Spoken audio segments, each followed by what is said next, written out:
अस्सलाम वालेकुम दोस्तों, जी हाँ ये दौलाब जे ड्रामा जे बारे तव्हांखे अपडेट ॾींदासीं त दौलाब जे जेको इते ॿियो रिकॉर्डिंग तेज़ी सां हले पई ऐं हिन में काफ़ी जेको अदाकार आहिनि जा जेको ॿीहर रिकॉर्डिंग शुरू कई वई आहे। सिंध सारशा आहे ऐं फनी माण्हू खादम खोखर ऐं मीर जेको इरफान शेख आहे आंजा ऐं साईं फ़खरुद्दीन शाह जिलानी हिननि जी बि ऐं अदा इम्तियाज़ बलोच काफ़ी एक्टर आहिनि जंहिंजी रिकॉर्डिंग हले पई थी।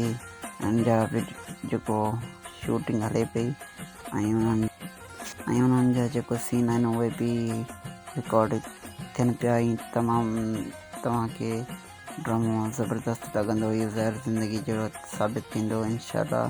हिन खे ॾिसी करे तमामु घणो ख़ुशि थींदा ऐं रिलीज़ डेट जे मुताबिक़ जेको तव्हांखे वीडियो ॾिसण लाइ मिलिया मुंहिंजे हिसाब से त हीउ मथे महीने 10 तारीख़ ते रिलीज़ थींदो। बाक़ी सिंध टी वी वारनि जी मर्ज़ी जॾहिं हलाईंदा आहिनि ड्रामे खे।